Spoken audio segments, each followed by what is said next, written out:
Черноморе посреща Арда Кърджалиев в изключително интригуващ матч от Купата на България. Приятели на Ностробет, аз съм Дърган и в това видео разглеждаме какво трябва да стане на Тича, какво ще стане. Няма да ви има много попадения. Няма да ви има много попадения, защото просто тренда между тези два отбора последно време е такъв, че когато се изправят един срещу друг, особено в вързан матч, нека така да кажем, наистина не се реализират много голове.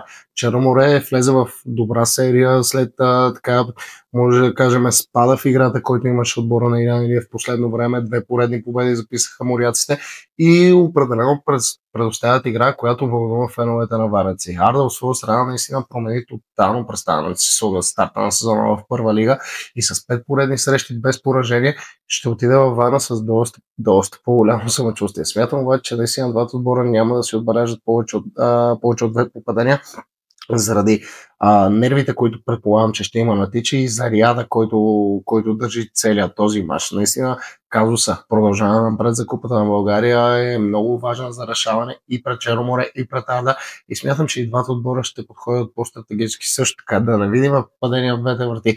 Много често, когато Черноморе и Арда играят един срещу друг, не се виждат много попадения в двете врати. Дали един отбор не отбелязва, дали другия, дали един отбор побеждава другия с по-голям резултат, то опонента не реализира просто голове, така че да няма гол в тази среща.